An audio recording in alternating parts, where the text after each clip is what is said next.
সেই দায়িত্ব মাওলা আলীর কাঁধে দিয়েছেন। মাওলা আলীর কাঁধে দিয়ে হাত উঁচু করে বলেছিলেন, মান কুনতু মাওলা ফাহাদা আলীউন মাওলা, আমি যার মাওলা ছিলাম আলী তার মাওলা। যার খিদা লাগলে আমার চেহারার দিকে তাকায় থাকতা, আমারে না পাইলে আলীর চেহারার দিক তাকায় থাকবা। যার ঋণ থাকলে আমার কাছে আসতা, আমাকে না পাইলে আলীর কাছে যাবা। যার যত প্রয়োজন আমার কাছে আসতা, আমি নাই তাহলে কি হইছে, আলীর কাছে যাবা। এই আলী তোমাদের ওলি, আলী তোমাদের মাওলা, আলী তোমাদের ত্রাণকর্তা, আলী তোমাদের সমস্ত অভিভাবকের দায়িত্ব নিল। পড়েন না সুবহানাল্লাহ। আমার মাওলা আলী আলাইহিস সালামের দায়িত্ব সকলে মেনে নিল, সবাই মানতে পারলো, কিন্তু একজন মানতে পারে নাই। একজন মাওলা আলীর বিরুদ্ধে দাঁড়িয়ে গিয়েছেন, মৃত্যুর আগ পর্যন্ত মাওলা আলীর বায়াত নিয়ে কবরে যায় নাই। একজন ব্যক্তি, সে কে? মুয়াবিয়া ইবনে আবি সুফিয়ান। সুফিয়ানের পুত্র মুয়াবিয়া, ইয়াজিদের বাবা। সে কোন হাদিসে কোন আলেম দেখাইতে পারবে না, কিয়ামত পর্যন্ত চ্যালেঞ্জ দিয়ে গেলাম, এমন কোন রিওয়ায়াত কোথাও দেখাইতে পারবে না মাওলা আলীর বায়াত নিয়ে মুয়াবিয়া কবরে গেছে। আর রাসূলুল্লাহর হাদিস, জামানার ইমামের বায়াত ছাড়া যে কবরে গেছে সে জাহেলিয়াতে কবরে গেছে। মুআজ্জাজ মোহতারাম হাজরিন, আমি সে কথা বলতে চাই, শুধু বায়াত নেয় নাই তা নয়, মাওলা আলীর বিরুদ্ধে নানান প্রোপাগান্ডা করেছে, প্রোপাগান্ডা করে শেষ পর্যন্ত সিফিন সংগঠিত করেছে। মনে রাখবেন, সিফিন আর জামালের প্রেক্ষাপট আলাদা। যখনই আমরা সিফিনের কথা বলি, জামালকে এনে দাঁড়া করায়। এটাকে এক কথায় আমি পরিষ্কার করে দেই, জামালটাও মাওলা আলীর সাথে যে জঙ্গে জামাল হয়েছে সেটাও ভুল হয়েছে, মাওলা আলীর উপর জুলুম হয়েছে, যার প্রমাণ প্রতীয়মান হয়েছে সেই দিন হযরতে আম্মা আয়েশা সিদ্দিকা উম্মে আব্দুল্লাহ ওয়াল হুমায়রা রাদিয়াল্লাহু তাআলা আনহা, তিনি তার বাকি জিন্দেগি ইন্তেকালের আগ পর্যন্ত যতবার আমি দলিল পাঠিয়েছি, আমার ভাই বড় শ্রদ্ধাভাজন হাসমুদুল্লাহ ভাই, তার কাছে আমি দলিল দিয়েছি। সিয়ারু আলামিন নুবালা এবং ইবনে সাদের তাবাকাতের দলিল আমি দিয়েছি। সেখানে উল্লেখ রয়েছে, ইমাম জাহাবি লিখেছে, তারা সেখানে লিখেছে, বাকি জিন্দেগি আম্মা আয়েশা মওতের আগ পর্যন্ত যতবার জামালের কথা স্মরণ হয়েছে তিনি বলেছেন, ইয়া লাইতানি, আয় আফসোস, আমি যদি জামালে না যাইতাম, আমি যদি আলীর বিরুদ্ধে তরবারি না ধরতাম। তিনি কাঁদতে কাঁদতে চোখের পানি দিয়ে নিজের খিমার পর্যন্ত ভিজিয়ে ফেলছেন। সারা জীবন তিনি এভাবে কান্না করেছেন, আফসোস করেছেন, ইস্তেগফার করেছেন। মুসনাদে আহমদের হাদিস রয়েছে, মাওলা আলীকে জিজ্ঞেস করা হয়েছে, আপনাকে যদি জামালের ব্যাপারে জিজ্ঞেস করি আপনি কি বলবেন? মাওলা আলীর স্পষ্ট সহিহ সনদের হাদিস আছে, তিনি বলেছেন, সিফিনও যেমন বাগাওয়াত হয়েছে, জামালও তেমন বাগাওয়াত হয়েছে, স্পষ্ট কথা। কিন্তু সিফিনের জামালের বাগাওয়াতে তফাত রয়েছে। আম্মা আয়েশা সিদ্দিকা শ্রদ্ধা ভরে প্রত্যাখ্যান করে তিনি চলে গিয়েছেন, সসম্মানে মদিনায় পাঠিয়ে দেওয়া হয়েছে। এটা এখানেই আমি রাখলাম, আর বাড়াইলাম না। যখন হযরতে আম্মার বিন ইয়াসির রাদিয়াল্লাহু তাআলা আনহুর গর্দানকে কেটে মস্তককে আলাদা করে, মস্তক আলাদা করার ইতিহাস শুধু কারবালায় না, এটা সিফিন থেকে এসেছে, বদর থেকে এসেছে। এই মস্তক আলাদা করে যখন মুয়াবিয়ার সামনে পেশ করলো, যে মুয়াবিয়ার সামনে নিয়ে যাওয়া হলো, বলা হলো যে হায় হায়, রাসূলুল্লাহর ভবিষ্যৎবাণী সত্য হতে চলেছে। নবীজি ভবিষ্যৎবাণী করেছিল, ওয়াইহা আম্মার, আম্মার তোমার জন্য আফসোস হয়, একদল বাগী বিদ্রোহী জালেম তারা তোমাকে হত্যা করবে, তারা জাহান্নামের দিকে তোমাকে ডাকবে আর তুমি জান্নাতের দিকে ডাকবা। এ দুনিয়ার মানুষ, কোন সাহাবী কি কাউকে জাহান্নামের দিকে ডাকতে পারে? সবাই বলেন, ডাকতে পারে? কোন সাহাবী কি জাহান্নামে ডাকতে পারে? সবাইকে সাক্ষী দিতে হবে হাত তুলে। স্পষ্ট সরিহ মতন থাকার পরেও যারা এটাকে ঘাটতে চায়, যারা এটাকে তাওয়িল করতে চায়, তাদের তাওয়িল আমার জুতার তলায়। কোনো তাওয়িল লাগবে না, কোনো কিছু লাগবে না। রাসূলুল্লাহ স্পষ্ট বলেছেন যে তারা ডাকবে জাহান্নামের দিকে, আম্মার ডাকবে জান্নাতের দিকে। আম্মার শেষ পর্যন্ত যখন বৃদ্ধ বয়স, বর্ষা নাড়াচাড়া করে যখন সিফিনে যায়, মুস্তাদরাক আলা সাহিহাইনে সহিহ সনদে হাদিস আছে, আম্মারকে জিজ্ঞেস করা হলো, আপনি বয়সের শেষের দিকে ভারে, আপনার হাত কাঁপতেছে, বল্লম ধরতে পারেন না, আপনি আজকে কার বিরুদ্ধে যুদ্ধে যাচ্ছেন? সেদিন বলেছিল, কুফারের বিরুদ্ধে, হকের পক্ষে আমি যুদ্ধে যাচ্ছি। পড়েন না সুবহানাল্লাহ। হযরতে আম্মার যেদিকে, ঈমান সেদিকে, আম্মার যেদিকে, আমরা সেদিকে। কি কথা ঠিক না বেঠিক? আপনারা কি ইয়াজিদের পক্ষে না আমার হোসাইনের পক্ষে? আমার হোসাইন, আম্মার যেদিকে হোসাইনও সেদিকে ছিল, আম্মার যেদিকে হোসাইনের বাপও সেদিকে ছিল। পড়েন না সুবহানাল্লাহ। মাওলা আমার সেদিকে ছিল। আম্মার রাদিয়াল্লাহু তাআলা আনহু যখন শহীদ হয়, কাটা মস্তক যখন নিয়ে যায়, বলে যে আমার রাসূলুল্লাহর ভবিষ্যৎবাণী সত্য হচ্ছে। মুয়াবিয়া উত্তর দিয়েছিল কি, যে আম্মারের হত্যার জন্য তো আলী দায়ী। নাউজুবিল্লাহ পড়েন। আম্মারের হত্যার জন্য তো আলী দেই, বলে কেন? বলে আলী ওরে যুদ্ধে আনছে কেন? সিফিনের ময়দানে মাওলা আলী যখন বর্ষার মাথায় ওই কোরআন শরীফ গেতে গেতে যখন বিচার চাওয়া হলো, ফয়সালা চাওয়া হলো, মাওলা আলীর দল থেকে একটা দল বেরোয় গেল। তারা বলল যে আমরা আল্লাহর হুকুম ছাড়া কোনো হুকুম মানি না, আমরা তোমার দলে থাকবো না। বেরোয় চলে গেল, কেউ বেরোয় অন্যদিকে চলে গেল, কেউ বেরোয় মুয়াবিয়ার দলে যোগ দিল।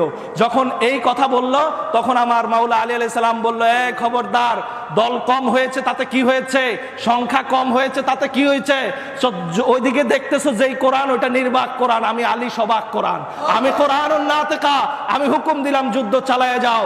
সেই দিনও মাওলা আলীর পক্ষে মুষ্টিময় যারা ছিলেন, ঈমান নিয়ে যারা ছিলেন, আমরা সেই ব্যক্তিত্ব, সেই সত্তাদের, সেই ঈমানের ফুয়ুজাত আমরা খাজা বাবা শম্ভুগঞ্জির মুরিদেরা চাই কি চাই না বলেন? আমরা মাওলার পক্ষে তখনও ছিলাম, এখনো আছি, কিয়ামত পর্যন্ত মাওলার পক্ষে থাকতে রাজি আছি না নাই? তাতে করে আমার জীবন যাক, আমার চাকরি চলে যাক, আমার ব্যবসা চলে যাক, আমার কৃতিত্ব চলে যাক, ক্যারিয়ার ধ্বংস হয়ে যাক, আমার পরিবার আমাকে ছেড়ে দেখ, আমার সন্তান আমাকে ছেড়ে দেখ, কিন্তু মাওলাকে আমি বুক থেকে সরাতে পারবো না, কোনোদিন এটা সম্ভব না। রসুলে পাক সাল্লাল্লাহু আলাইহি সাল্লামের সেই বাণীকে কানে রেখে, সেই বাণীকে হৃদয়ে ধারণ করে সেই সাহাবীরা সেদিন মাওলার পক্ষে ছিল। কোন বাণী? আমার নবীজি বলেছেন, এই সাহাবীরা যে আলীর বেলায়েতকে মেনে নিল, সে আমি রসুলুল্লাহর বেলায়েতকে মেনে নিল। যে আলীকে মাওলা মানলো, সে আমি রসুলকে মাওলা মানলো। আমার রসুল বলেছেন, যে আলীর মাওলাইয়াত মানলো, সে আমার মাওলাইয়াত মানলো। আচ্ছা আমাকে বলেন, যে আলীর মাওলাইয়াত মরণের আগ পর্যন্ত মানতে পারলো না, আলীর কাছে বায়াত যে মরণের আগ পর্যন্ত মানতে পারলো না রসুলের হাদিস মোতাবেক, সে কি আমার রসুলকে মানতে পারলো? বলেন, মানতে পারলো? সিফিনে হেরে গেল। সিফিনে হেরে যাবার পরে চক্রান্ত করে মাওলা আলীকে শহীদ করে দেওয়া হলো। এর মধ্যে আরো অনেক কাহিনী রয়েছে। সিফিনে যখন একটা চুক্তি করা হয়েছিল, মাওলা আলী যখন চুক্তির মধ্যে স্বাক্ষরিত করতে গেল, আমিরুল মুমিনিন লাগানো হলো। সর্বপ্রথম মুয়াবিয়া ভেটু দিল, তোমাকে যদি আমি আমিরুল মুমিনিন মানতাম তাইলে আজকে সিফিন হতো না। তখন মাওলা আলী মাথায় হাত দিয়ে বসে পড়লো। তিনি বললেন, হায় হায়, আমার রসুলুল্লাহ হুদাইবিয়ার দিনে আমাকে বলেছিলেন, আলী, আজকে আমার এই কাফেরেরা, এই মুয়াবিয়ার বাবা আবু সুফিয়ান আজকে আমাকে যেমন বলছে, শুধু মুহাম্মদ ইবনে আব্দুল্লাহ লেখো, মুহাম্মদুর রাসূলুল্লাহ লিখলে আমার তোমার সাথে সন্ধি হবে না। মনে রেখো আলী, তোমার একদিন এমন সময় আসবে তোমাকে আমিরুল মুমিনিন মানা হবে না। আমার মাওলা আলী মাথায় হাত দিয়ে বললেন, রাসূলুল্লাহর ভবিষ্যৎবাণী আজকে সত্য হলো। আমার রসুলে পাকের ভবিষ্যৎবাণী অনুযায়ী তিনি আলী ইবনে আবি তালিব লিখলেন, আমিরুল মুমিনিন কেটে দিলেন। মাওলাও মানে নাই, আমিরও মানে নাই। আচ্ছা বলেন, আমরা যদি বলি হযরতে নাউজুবিল্লাহ হযরতে আবু বকর সিদ্দিক রাদিয়াল্লাহু তাআলা আনহুকে আমরা মানলাম না, তাইলে আমরা হয়ে যাব কাফের। আমরা যদি বলি আমরা হযরতে ওমর ফারুক রাদিয়াল্লাহু আনহুকে মানলাম না, আমরা হয়ে যাব কাফের। আপনারা জবাব দেন, আলী রাদিয়াল্লাহু তাআলা আনহু, মাওলা আলী আলাইহিস সালাম এত মহান সত্তা, যার রেজামন্দির জন্য আবু বকরের একটা কওলি যথেষ্ট। as-সুনানুল কুবরা 6 নম্বর খণ্ড, হযরত আবু বকর সিদ্দিক রাদিয়াল্লাহু আনহু সহিহ সনদে রওয়ায়াত করেছেন, ইন্নী তারাকতুদ দারা ওয়াল মালা ওয়াল আহলা ওয়াল আশিরা লিইবতিগা মারদাতিল্লাহি ওয়া মারদাতি রাসূলিল্লাহি ওয়া মারদাতিকুম ইয়া আহলাল বাইত। হে আহলে বাইত, আমার সম্পদ, আমার মাল, আমার পরিবার, আমার ঘর, আমার প্রতিবেশী, আমার সবকিছু আপনার কদমে কুরবানি করে দিলাম আমি। পড়েন না সুবহানাল্লাহ। তাইলে যে আবু বকর মাওলা আলী আলাইহিস সালামকে এইভাবে মেনেছে, তাহলে আমরা যদি এত বছর পরে ওই আবু বকর রাদিয়াল্লাহু আনহুকে না মানার কারণে আমরা যদি কাফের হই, তাহলে যেই ব্যক্তিটা মাওলা আলীকে মানতে পারলো না, ওই ব্যক্তিটা এত বড় সাহাবী হয় কি করে? আপনাদের কাছে আমার প্রশ্ন রয়ে গেল। জ্ঞানী গুণী ব্যক্তিরা এখানে, আলেম আছে, মুফতি আছে, ভুল হলে আমাকে এই প্রশ্নের জবাবটা দিয়ে দিবেন। মুআজ্জাজ মুহতারাম হাজরিন, আসেন একটু নিচের দিকে যাই। সন্ধি হয়ে গেল। ইমামে হাসান আলাইহিস সালাম, আমার মাওলা আলী আলাইহিস সালামের শাহাদাতের পরে হাসান আলাইহিস সালামকে জোর করে ধরা হলো। আপনি রয়েছেন, মেহেরবানি করে খেলাফতটা গ্রহণ করুন, আমাদেরকে একটু লিড দিন, আমাদেরকে আপনার বাবার ওই ওয়ালায়াতুল আসরটা আপনি আমাদেরকে ফয়েজ দিন। আমার ইমাম হাসান প্রথমে নিষেধ করেছিলেন, বলেছিলেন লা, আমার বাবাকে যে নির্যাতন করা হয়েছে আমি এটার জন্য আমি নাই, আমি ঠান্ডা মানুষ, আমি আমার কাজে ব্যস্ত, আমি আমার রসুলে পাক আমার নানাজির জন্য মোরাকাবায় ব্যস্ত, আমি আমার নানাজির দিকে মুশাহাদায় ব্যস্ত, আমাকে বিরক্ত করো না। জোর করে ওনাকে খেলাফত দেওয়া হলো, উনি নিলেন। নেওয়ার পরে 6 মাস যেতে না যেতে কোনো না কোনো মারফতে, কোনো না কোনো মাধ্যমে মুআবিয়া ইবনে আবি সুফিয়ানের সহ্য হলো না, তাকে ছলে বলে কৌশলে নানাভাবে অত্যাচার অবিচার মসজিদে নববীতে, সেখানে শুধু নয় 70,000-এর উপরে মসজিদে 90 বছর পর্যন্ত আহলে বাইতকে মিম্বরে মিম্বরে গালি দেওয়া হলো। এই কাজটা করেছে কে? মুআবিয়া ইবনে আবি সুফিয়ান। উমাইয়ারা করেছে এই কাজ। তখনকার সময় বসরা, কুফা, সিরিয়া সবগুলো মুআবিয়ার দখলে ছিল। সেই সমস্ত মসজিদগুলোতে গালি প্রচলন ছিল। আপনারা আমাকে বলেন, বর্তমান সরকার যেখানে উপস্থিত রয়েছে সেই সরকারের আমলে যদি কেউ কোনো সরকারকে বড় প্রতিষ্ঠানে গালি দেয়, এই খবর কি সরকারের কানে যাবে না? বলেন যাবে কিনা? আর সরকারের কানে যদি এই খবর যায়, সরকার কি হাত চুরি পরে বসে থাকবে? তাকে গ্রেফতার করবে। আপনি সৌদি আরবে যান, ইয়াজিদের বিরুদ্ধে একটা কথা বলেন, ঠাস করে চর মারবে, গ্রেফতার করে ধরে নিয়ে যাবে, সাথে সাথে নিয়ে যাবে, 1 সেকেন্ড দেরি করবে না। তাহলে সেই মুআবিয়ার সেই সংস্কৃতি, সেই রেওয়াজ, সেই রসম এখনো সৌদি আরবে আছে। আর সৌদি আরবের রিয়াল খাইয়া বাংলাদেশে এসে ওই হাসমত ভাই বলল, এসে বলে কি হযরত ইয়াজিদ, কি বলে? হযরত ইয়াজিদ। এরা সৌদির দালাল। কার দালাল? সৌদির দালাল। এরা ওই সৌদিরা হচ্ছে ইয়াজিদের দালাল। ইয়াজিদ তাদের বাপ লাগে। ওই দালালের রস এরা এদের পেটের মধ্যে গেছে। মনে রাখবেন, ওইভাবে 90,000 মসজিদে মিম্বারে মিম্বারে আহলে বাইতকে গালির প্রচলন করেছে। ওয়াত্তাখিজু লা'নাতাহু আলাল মানাবিরি সুন্নাতান, তাদেরকে লানত দেওয়া মিম্বারে মিম্বারে ফাথুল বারিতে এসেছে সুন্নত মনে করতো উমাইয়ারা। নাউজুবিল্লাহ পড়েন, জোরে পড়েন নাউজুবিল্লাহ।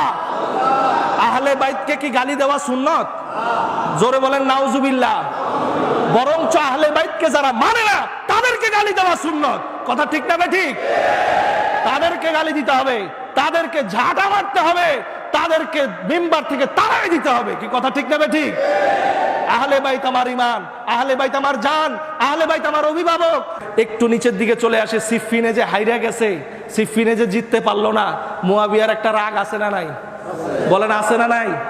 মুআবিয়া সিফফিন কেন করছে? হযরতে ওসমান রাদিয়াল্লাহু তাআলা আনহুর ইস্যু দেখায়া হযরতে ওসমান রাদিয়াল্লাহু আনহুর বিরুদ্ধে বিদ্রোহ করেছে। ওসমান রাদিয়াল্লাহু আনহুর খেলাফতটাকে এতই খারাপ ছিল যে তার বিরুদ্ধে বিদ্রোহ করা লাগবে? এত খারাপ তো ছিল না। হযরতে ওসমান রাদিয়াল্লাহু আনহুর খেলাফত আমলটা সুন্দর ছিল, বিদ্রোহ তৈরি করেছে ছলে বলে কৌশলে ইস্যু বানানোর জন্য। হযরতে ওসমানের এই বিষয়টাকে ইস্যু বানায়া তার একটা ভিতরে জিদ ছিল যে বদরের প্রতিশোধ আমি সিফফিনে নিব। বদরের প্রতিশোধ সিফফিনে নেওয়ার জিদ থেকে সে সিফফিন সংগঠিত করছে। কিন্তু মামুর বেটা বুঝতে পারে নাই যে সে কার বিরুদ্ধে তলোয়ার ধরছে। এটা হচ্ছে আসাদুল্লাহিল গালিব, যার হাতে রয়েছে জুলফিকার তলোয়ার। লা ফাতা ইল্লা আলী, লা সাইফা ইল্লা জুলফিকার। কি কথা ঠিক না বেটি? আমার মাওলা আলী আলাইহিস সালামের সাথে পারে নাই, ভিতরে একটা জিদ আছে। এই জিদ থেকে ইমাম হাসানের সাথে চুক্তি করে, কি চুক্তি করলো? এক চুক্তি অনেকগুলো রয়েছে, তার মধ্যে একটা চুক্তি করলো। চুক্তিটা হচ্ছে ইমাম হাসান বললেন, হাসান আলাইহিস সালাম তিনি বললেন, তুমি যখন মারা যাবা, তুমি যখন থাকবা না, তুমি এই দায়িত্বটা, তোমার এই রাজ সিংহাসনের দায়িত্বটা তোমাকে যে আমিরই করতে দেওয়া হলো, তাকে কিন্তু খেলাফতে দেওয়া হয় নাই। আমার একটা কথা এখানে ভালোভাবে বুঝে নেন। সবাই বলে যে তাকে খলিফার দায়িত্ব তো ইমাম হাসান ছেড়ে দিছে। ইমাম হাসান তাকে খলিফার দায়িত্ব ছাড়ে নাই। ইমাম হাসান আলাইহিস সালাম কোনোদিন তার বাবার পদাঙ্কর বাইরে চলতে পারে না। যদি তাই হতো, মাওলা আলী আলাইহিস সালাম মুআবিয়ার সেই বায়াত আগেই নিয়ে নিত। যদি মুআবিয়ার খেলাফতকে বৈধই মনে করতে হতো, মাওলা আলী বৈধতা দিয়ে যাইতো। যেখানে মাওলা আলী ইমামুল আউয়াল যার বৈধতা দেয় নাই, কোনোদিন কোশ্চিন কালেও ইমামুল আউয়ালের ব্যতীত কোনো বৈধতা তার আসতে পারে না। হয় তাকে আবার কবর থেকে তুইলাই না বায়াত করাইতে হবে মাওলা আলীর মাজারে নিয়ে, আর না হলে কোনোদিন তার খেলাফতকে আমরা বৈধ বলতে পারি না। কথা বলেন ঠিক কিনা? কোন ইমানদার বলতে পারে না। সেই আমির তাকে বলল কি, যে তোমার এই আমিরগিরি, আমার সাথে চুক্তি স্বাক্ষর, তোমাকে আমি এটা ছেড়ে দিতে পারি এক শর্তে। কি শর্তে? তুমি রাজাগিরি করবা, কিন্তু তুমি যখন মারা যাবা আমার ভাই ইমামে হুসাইনের কাছে এই দায়িত্ব বুঝাই দিবা। চুক্তি স্বাক্ষর হলো। বলেন মুনাফিকের আলামত কয়টা? সবাই বলেন কয়টা? ইদা হাদ্দাসা কাযাবা ওয়া ইদা ওয়া'আদা আখলাফা ওয়া ইদা তুমিনা খানা। যখন আমানত দেয় খেয়ানত করে, যখন ওয়াদা করে খেলাফ করে, যখন কথা বলে মিথ্যা কথা বলে। সে তখনও ইমাম হাসান আলাইহিস সালামের সামনে মিথ্যা কথা বলে সিগনেচার করে নিয়েছিল। তখন তার কথাটা যদি সত্যই হইতো তাইলে তার মৃত্যুর পরে দায়িত্বটা ইমামে হোসেন পাইতো। বলেন পাইতো কি পাইতো না? তার মৃত্যুর পরে সে ব্যবস্থা করে তৈরি করে দিয়ে গিয়ে মসনদে বসাই দিয়ে গেছে তার সন্তানকে। আপনি খুলেন, আমাকে একটা বই দিয়েছিল, বইটা হচ্ছে আপনারা চিনবেন, ওই যে ডক্টর আমিল ফয়সাল মুজাদ্দিদি মুদাজিলুল আলিয়া, ওনারই ভাতিজা, আমাদের গদিনিসিন পীর সাহেব হুজুর কেবলার ভাতিজা, উনি আমাকে একটা বই দিয়েছিলেন, ইমাম আবুল ফারাজ ইবনুল জাউজির লেখা বই। বইটাকে অনুবাদ করেছেন আব্দুল্লাহ জুবায়ের, শর্ষিনা পীর সাহেব হুজুরের বাগিনা, ঢাকা বিশ্ববিদ্যালয়ের সহকারী অধ্যাপক।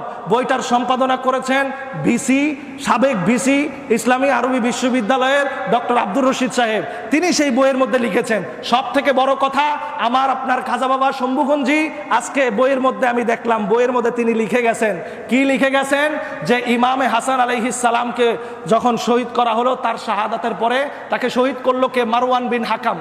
খাজা বাবা সাইফুদ্দিন নকশবন্দি রহমতুল্লাহ আলাইহি লিখে গেছেন, তাকে শহীদ করেছে বিষ প্রয়োগ দিয়ে মারওয়ান বিন হাকাম, তার চক্রান্তে শহীদ হয়েছে।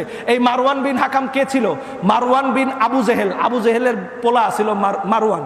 এই মারওয়ান শহীদ করছে। এই মারওয়ান দায়িত্বগত প্রশাসনিক দায়িত্বে ছিল মুয়াবিয়ার আন্ডারে, মুয়াবিয়ার প্রধান সেনাপতি, মুয়াবিয়ার প্রশাসনিক লোক ছিল কে? মারওয়ান। এই মারওয়ান তাইলে এত বড় আওলাদের রসুলকে বিষ দিয়া মাইরা ফেলাইলো, মুয়াবিয়া শুনে নাই, মুয়াবিয়ার কানে যায় নাই। আমার আন্ডারে বা আমি প্রধানমন্ত্রী, কোন মন্ত্রী কি করতেছে আমার কাছে খবর আছে না? বলেন না, খবর আছে কিনা? তাইলে এত বড় একটা আকাম করলে আমি তাকে প্রধানমন্ত্রীর পদে রাখবো? তাকে হাজতে জেলখানে, যদি সে আশেকে রসুল হইতো, আশেকে আহলে বাইত হইতো, নবীর আউলাদের সম্মান বুঝতো, তাকে বন্দি করে হাজতে দিত, নাইলে মৃত্যুদণ্ড দিত। দিত কি দিত না? দেয় নাই। বরং কি করেছে? ইমাম হাসান রাদিয়াল্লাহু তাআলা আনহার শাহাদাতের পরে তার পদোন্নতি দিয়েছে, মর্যাদা দিয়েছে। আচ্ছা বলেন তো দেখি, তার শাহাদাতের পরে মর্যাদা দেওয়া এটা কি ইশকের লক্ষণ না দুশ্মনির লক্ষণ? তাহলে আহলে বাইতের সাথে দুশ্মনী করলে নবীজি বলে গেছে কিনা যে আহলে বাইতের সাথে দুশ্মনী করলে ধ্বংস হবা? কি বলছে কি বলে নাই? তাইলে আহলে বাইতের সাথে দুশ্মনী। ইমাম হাসান আলাইহিস সালাম চলে যাওয়ার পরে খাজা বাবা সাইফুদ্দিন শম্ভুগঞ্জি তিনি লিখতেছেন যে এই মুয়াবিয়া সে ব্যক্তি প্রশাসনিক কর্মকর্তা নিয়োগ করলো মদিনাতুল মুনাওয়ারায় 4 জনের জোর করে বায়াত নেওয়ার জন্য, সাহাবা ইকরামকে ফোর্স করে তার কুপুত্র মদখোর পুত্র ইয়াজিদের বায়াত নেওয়ার জন্য সাহাবা ইকরামদেরকে ফোর্স করলো। অনেক সাহাবা ইকরাম বায়াত গ্রহণ করলো, তার অত্যাচারে পড়ে, তার তলোয়ারের সামনে পড়ে সেই বায়াত গ্রহণ করার পরে 4 জন বায়াত গ্রহণ করে না, কোনো মতেই গ্রহণ করে না। তার মধ্যে একজন ইমামে হোসাইন ইবনে আলী, 2 নম্বর হযরতে আব্দুল্লাহ ইবনে জুবায়ের, 3 নম্বর আব্দুল্লাহ ইবনে ওমর, 4 নম্বর আব্দুর রহমান ইবনে আবি বকর। এই 4 জন ক্ষমতা তার বায়াত গ্রহণ করে না, ইয়াজিদের বায়াত। মুয়াবিয়া ইবনে আবি সুফিয়ান লোক পাঠাইলো, যে করে হোক 4 জনের বায়াত গ্রহণ করো, 4 জনের বায়াত গ্রহণ করতেই হবে। মারওয়ান মদিনায় আসলো, মদিনায় এসে 4 জনের উপর খুতবা দিল, জোর জবরদস্তি করলো, এমনকি সে পায়তারা করলো। সে বলল যে মুয়াবিয়া আবু বকর এবং ওমর রাদিয়াল্লাহু তাআলা আনহুমা তাদের সিস্টেমে বায়াত নিচ্ছে, মুয়াবিয়া নাকি আবু বকর আর ওমর রাদিয়াল্লাহু তাআলা আনহুমার সিস্টেমে নাকি বায়াত নিচ্ছে। সেদিন হুজুর বিন আদি দাঁড়িয়ে প্রতিবাদ করেছিল। হুজুর বিন আদি একজন জলিলুল কদর মুহাজির সাহাবী, হুজুর বিন আদিকে জীবন্ত মাটির নিচে মুয়াবিয়ার নির্দেশে পুঁতে দেওয়া হয়েছিল। হুজুর বিন আদিকে, এই হুজুর বিন আদি জলিলুল কদর সাহাবী ছিলেন, রাসূলে পাকের শ্রেষ্ঠ বয়োজ্যেষ্ঠ একজন সাহাবী ছিলেন, তাকে হত্যা করা হয়েছে। হযরতে আবু বকর সিদ্দিক রাদিয়াল্লাহু তাআলা আনহুর সন্তান বায়াত নিল না, হযরত আব্দুল্লাহ ইবনে জুবায়ের বায়াত নিল না, হযরত আব্দুল্লাহ ইবনে ওমর তিনি ইয়াজিদের বায়াতকে চাপে পড়ে গ্রহণ করেছিলেন। বুখারীর মধ্যে আছে, বুখারীর riwayat সেখানে আছে তিনি বায়াত নিয়েছিলেন। কিন্তু হযরতে ইমামে হোসেন ঘোর বিরোধিতা করেছিলেন। পরবর্তীতে যেই বছর তাদেরকে হুমকি দেওয়া হলো, খাজা বাবা সাইফুদ্দিন শম্ভুগঞ্জি হুজুর কেবলা রহমতুল্লাহ আলাইহি তিনি লিখতেছেন, পরবর্তী বছর মুয়াবিয়া 1 লক্ষ সৈন্য নিয়ে মক্কা শরীফে হজের সিজনে হজ করতে আসছে। চিন্তা করেন, হজ করতে আসে কার ঘরে? আল্লাহর ঘরে। কার ঘরে আসে? আল্লাহর ঘরে হজ করতে আসে। হাজী সাহেব সে হজ করতে এসে ইমামে হোসাইনকে শাসিয়েছে, ইমামে হোসাইনের সাথে দুর্ব্যবহার করেছে, ইমামে হোসাইনের সাথে কটু বাক্য ব্যবহার করেছে। শুধু তাই নয়, আব্দুল্লাহ ইবনে জুবাইরের সাথে কটু বাক্য ব্যবহার করেছে, হযরতে আব্দুর রহমান ইবনে আবু বকরের সাথে কটু বাক্য ব্যবহার করেছে। সে বলেছে আমার মনে হচ্ছে একটা লাল উট জবাই করা খুব প্রয়োজন। লাল উট দিয়ে বুঝাইছে ইমামে হোসেনকে। নাউজুবিল্লাহ পড়েন। খুলেন, আজকে ওনার কাছে বই আছে, খাজা বাবা শম্ভুগঞ্জি যদি না লিখে যায় আমাকে বললেন। সেখানে লিখেছে তাকে ইমামে হোসেনকে লাল উটের সাথে তুলনা করে তাচ্ছিল্য করেছে। নাউজুবিল্লাহ পড়েন। তাহলে যে ব্যক্তি বেহেশতের সর্দার হযরতে হুযায়ফা রাদিয়াল্লাহু তাআলা আনহু, হুযায়ফা ইবনুল ইয়ামান থেকে হাদিস বর্ণিত, জিবরিল আমিনকে আল্লাহ বলে পাঠাইছে, এটা রাসূলুল্লাহর কথা না, গিয়ে বলো রাসূলকে যে আমি আল্লাহ বলতেছি, বেহেশতের সর্দার আমি আল্লাহ বানায় দিলাম হাসান আর হোসেনকে। পড়েন না সুবহানাল্লাহ। তাহলে যে ব্যক্তি হযরতে হোসেনকে চার পাওয়া জানোয়ারের সাথে তুলনা করে সে কি কোনোদিন জান্নাতি হতে পারে? পৃথিবীর মানুষ যদি একদিকে দাঁড়ায় বলে সে জান্নাতি, একলা আমি আরেক দিকে দাঁড়ায় বলবো কোনোদিন আমি তার জান্নাতে যেতে চাই না। সারা পৃথিবীর মানুষ দুনিয়ার দলিল দিয়ে বললেও ওসিয়ত করে গেছে। এই মুআবিয়া ইবনে আবি সুফিয়ান মরার আগে ওসিয়ত করছে আব্দুল্লাহ ইবনে জুবাইরকে যেখানে পাও টুকরা টুকরা করে ফেলো। সমস্ত কিছু ওলি আল্লাহগণ লিখে গেছে, হাদিসের কিতাবে আছে, ইতিহাসের কিতাবে আছে। থাকার পরেও মৌলবীরা বলে না। কেন বলে না? দরবার টিকবে না, মুরিদ থাকবে না, চাকরি থাকবে না, বক্তব্য থাকবে না, মাহফিল থাকবে না। কথা কোন ঠিক না বেঠি? সেখান থেকে ওসিয়ত করে গেছে ইমামে হোসেনকে পরাস্ত করো। মুআবিয়ার ওসিয়ত, ইমামে হোসেন যেহেতু সম্মানী ব্যক্তি, যদি তোমার বায়াত নেয় তো নিল, না নিতে পারলে তাকে পরাস্ত করো, কিন্তু তাকে অসম্মান করিও না। তাকে পরাস্ত করো কিন্তু তাকে কি করিও না? অসম্মান করিও না। তাইলে এবার আপনারা আমাকে বলেন, কথার জবাব দিবেন। হযরতে ইমামে হাসান ওই রোল প্লে করেছে যেই রোল তার বাবা মাওলা আলী প্লে করেছে সিফিনের মধ্যে। কথা কোন ঠিক না বেঠিক? তার বাবা মাওলা আলী আলাইহিস সালাম যেমন ডিনাই করেছে, বাতিলকে ডিনাই করেছে, রাজতন্ত্রকে ডিনাই করেছে, যেমনি ভাবে তার বাবা মুআবিয়ার সেই আমিরাতকে ডিনাই করেছে, তার বাতিল পন্থাকে ডিনাই করেছে। ইমামে হাসানও তার বাতিল পন্থাকে ডিনাই করেছে। তাকে কি দেয় নাই? খেলাফতের দায়িত্ব তাকে দেয় নাই, তার কাছে ছেড়ে দেয় নাই। ইমামে হোসাইন আলাইহিস সালাম কারবালা কেন সংগঠিত হয়েছে? ইমামে হোসাইন আলাইহিস সালাম একবার না দুইবার না বারবার মুআবিয়ার বিরুদ্ধে যুদ্ধ করার জন্য চেষ্টা করেছে, বারবার। কিন্তু ইমাম হাসান আলাইহিস সালাম ভবিষ্যৎবাণী করেছিলেন যে না থাক, যুদ্ধ করো না, আমি যদি শহীদ হয়ে যাই আমাকে নানার পাশে দাফন করবা, যদি দাফন করতে না দেয়, আমাকে বাধা দেয়, তাইলে তোমরা আমাকে নিয়ে মায়ের পাশে দাফন করবা। ইমাম হাসান আলাইহিস সালামকে মায়ের পাশে দাফন করা হয়েছে। সেখানে বাধা দেওয়ার সময় ইমাম হোসেন যুদ্ধের জন্য প্রস্তুতি নিয়েছিল, কিন্তু আবু হুরায়রা রাদিয়াল্লাহু তাআলা আনহু তাকে সেইটা স্মরণ করায় দিয়ে চুপ করায় দিছে, থামায় দিছে। নাইলে সেদিনই ইমাম হোসেন আলাইহিস সালাম এই ইয়াজিদের বংশকে বন্ধ করে দিত, কিন্তু দেন নাই। সেই ক্রোধ, আক্রোশ, সেই জমানো রাগ থেকে সমস্ত সাহাবায়ে কেরামকে জোরপূর্বক বায়াত নেওয়ানো হয়েছে, সমস্ত ওয়াদাকে খেলাফ করা হয়েছে। সমস্ত ওয়াদাকে খেলাফ করে মুআবিয়া তার জীবদ্দশায় তার কুপুত্র মদখোর মালাউন কাফের আসাদুল কুফার ইয়াজিদকে তার মসনদে বসায় দিয়ে গেছে। কোন মাওলানা, কোন আলেম বাংলার জমিনে আহলে সুন্নাত ওয়াল জামাত দাবিদার 10 দিন ব্যাপী শাহাদাতে কারবালা করনেওয়ালা বড় বড় প্রতিষ্ঠানের প্রিন্সিপালেরা, তাদেরকে আমি জুতা মারি এই কারণে যে তারা ইয়াজিদকে কে সৃষ্টি করেছে এই সত্য কথাটা মাঠে ময়দানে বলে না। না বলে তারা ইয়াজিদকে গালি দেয়, হোসাইনের প্রেম দেখায়। মূলত তাদের এটা হচ্ছে কুমিরের কান্না। তাদের এটা কিসের কান্না? কুমিরের কান্না। মূলত তাদের এটা মুনাফিকের কান্না, আব্দুল্লাহ ইবনে উবাই ইবনে সালুলের কান্না, আব্দুল্লাহ ইবনে জুল খুয়াইসারা তামিমের কান্না। এগুলো বলি আজকে হক কথা বলার জন্য। আমার যে সমস্ত ক্যারিয়ারকে ধ্বংস করেছে কোনো ওয়াহাবিরা করে নাই, খারিজিরা করে নাই, কোনো আহলে হাদিস করে নাই, করেছে এই সুন্নিরা, এই সুন্নি নামধারীরা। এরা আমার ক্ষতি করেছে। জায়গায় জায়গায় আমাকে শিয়া প্রচার করেছে, জায়গায় জায়গায় এরা আমাকে বাতিল প্রচার করেছে। আমি কি যে কথাগুলো বললাম, হুজুর কেবলা এখানে আছে, আলেম এখানে আছে, বলেন আমার কোন কথাটা বাতিল, বলেন আমাকে ধরাই দেন যে তোমার এই কথাটা বাতিল। আচ্ছা ঠিক আছে, যদি মুআবিয়ার কথা বলা বাতিল হয়, একটা প্রশ্ন ছুড়ে দিলাম, কিয়ামত পর্যন্ত প্রশ্নের জবাব দিবেন। মুআবিয়া আপনাদের মতে যদি শ্রেষ্ঠ সাহাবী হয়, আমি মেনে নিলাম কিছুক্ষণের জন্য আপনাদের শ্রেষ্ঠ সাহাবী। আমাকে বলেন সাহাবীর কথা, কাজ, হুকুম ইসলামে আসার কিনা? বলেন, বলেন আসার কিনা? বলেন আসার কিনা?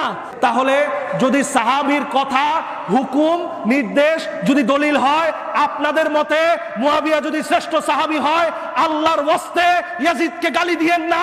ইয়াজিদকে বৈধ খলিফা বানায় গেছে মুয়াবিয়া। ইয়াজিদের বায়াতের স্বীকৃতি দেন যদি কলিজায় সাহস থাকে। কথা কোন ঠিক না বেঠিক? আপনারা যেদিন থেকে ইয়াজিদকে গালি দেওয়া বন্ধ করবেন, ইয়াজিদকে খারাপ বলা বন্ধ করবেন, আমরাও মুয়াবিয়ার কথা বলা বন্ধ করে দিব। ইয়াজিদ আপনাদের কাছে সাহাবী, মুখে বলেন সাহাবী, কর্মে আপনারা ইয়াজিদকে গালি দেন। কেন দিবেন? সাহাবী কি এত বড় ভুল করতে পারে? এত বড় লম্পটকে এত বড় ক্ষমতা দিতে পারে? আমরা বিশ্বাস করি না সাহাবী এত বড় ভুল করতে পারে। জাহান্নামী হলে এত বড় ভুল করার সম্ভাবনা আছে। কথা বলেন ঠিক না বেঠিক? হাত তুলে বলেন ঠিক না বেঠিক? নারায়ে তাকবীর, নারায়ে রিসালাত, নারায়ে হায়দারি, নারায়ে হাসনাইন। একটা শেষ কথা বলে দিবার চাই ইমাম জাইনুল আবেদিনের, মনে রাখবেন, কুল্লু ইয়াউমিন আশুরা ওয়া কুল্লু আরদিন কারবালা। সমস্ত দিন হচ্ছে আমাদের জন্য আশুরা, সমস্ত দিন আশুরা, সমস্ত জায়গা হলো কারবালা। সেই কারবালা ইরাকে সীমাবদ্ধ না, শম্ভুগঞ্জি পাক দরবার, লালকুটি পাক দরবার শরীফ এটাও কারবালা। নিজের জীবনকে কারবালার চরিত্রে ছক বানিয়ে নেন। যখনই আপনার কারবালার চরিত্রে ছক বানাবেন, আপনার সেই ছকে মন্ত্রী হিসেবে বসাবেন আপনার পীর ও মুর্শিদ ওয়ালায়াতুল আসরকে। তার বিরুদ্ধে যত প্রপাগান্ডা হবে, ওনার বিরুদ্ধে, দরবারের বিরুদ্ধে যত রকম কথা হবে, নেগলেশন হবে, যত রকম আঙ্গুল উঠবে, ইমামে হোসাইনের জুলফিকার তরবারির মতো সমস্ত আঙ্গুল, সমস্ত হুঙ্কারকে লাথি মেরে খেদাই দিতে হবে। কথা বলেন ঠিক কিনা? রাজি আছেন কিনা? হাত তুলে দেখান রাজি আছেন কিনা। যদি এই কাজ করতে পারেন, আপনার হাসর হবে হুসাইনের সাথে, আপনার হাসর হবে জাইনুল আবেদিনের সাথে। মনে রাখবেন, দরবার খুশি, ওয়ালায়াতুল আসর খুশি, আপনার জীবনের মালিক খুশি, তো আমার মাওলা ইমাম হুসাইন খুশি। মাওলা ইমাম হুসাইন একমাত্র খুশি হবে যদি আপনার পীর ও মুর্শিদ খুশি থাকে। আর এক কথা বলে দিবার চাই, যেই দরবারে ইমাম হুসাইন নাই, যেই দরবারে মাওলা আলী নাই, যেই দরবারে গাদির নাই, যেই দরবারে কারবালা নাই, ওই দরবার ছেড়ে দিয়ে হলেও, আপনি তালাক দিয়ে হলেও দরবারে পাক পাঞ্জাতনের কদমে এসে নিজেকে তালাবদ্ধ করবেন ইনশাআল্লাহ। মনে রাখবেন, আপনাদের সন্তানকে এই দরবারের গোলামিয়তের শিক্ষা দিবেন। যেই কথা রাসূলুল্লাহ হাদিসে বলেছে, তোমার সন্তানকে আহলে বাইতের শিক্ষা দাও, এরাও আহলে বাইত, এরাও ওই আহলে বাইতের রক্ত, ওই হাদিস আপনাদের উপরেও বর্তায়। মনে রাখবেন, বড় আলেম হওয়া শর্ত না, আপনার সন্তান যেন বড় বেয়াদব না হয়। বড় আলেম না হলেও চলবে, বেহেশতে যাবে, কিন্তু বড় বেয়াদব হলে বেহেশতের গ্রাণও পাবে না। কথা বলেন ঠিক না বেঠিক? এই কথা বলে ভুল বেয়াদবি মাফ চেয়ে আমি দুঃখের কথাগুলো ভিতর থেকে বললাম। ভাই, আমি আজকে আমার যে কষ্ট হয়, আমি এই কষ্টকে পাক পাঞ্জাতনের আহলে বাইতের সদস্যদের 1 কোটি ভাগের 1 ভাগও মনে করি না। আমি আমার জানকে আমার পাক পাঞ্জাতনের রাজি খুশির জন্য 100 বার কোরবানি করতে প্রস্তুত। 100 বার, দিনে 3টা করে মাহফিল করেছি এক সময়। এখন কিচ্ছু নাই। ঘরের লোক, আমার রক্তের লোক, আমার মসজিদে যাইয়া কমিটির কাছে বলে আমি নাকি শিয়া হয়ে গেছি। কতটুকু নির্যাতন আমাকে করেছে। আমি আমার জীবনের শেষ বিন্দু পর্যন্ত আপনাদের খেদমতের জন্য কদমে থাকতে পারি। যে কোনো সময় আমাকে ডাকবেন, ততক্ষণ পর্যন্ত, যতক্ষণ পর্যন্ত আপনারা পাক পাঞ্জাতনের গোলামিতে আছেন। ইনশাআল্লাহ আমরা সবাই রাজি আছি কিনা বলো?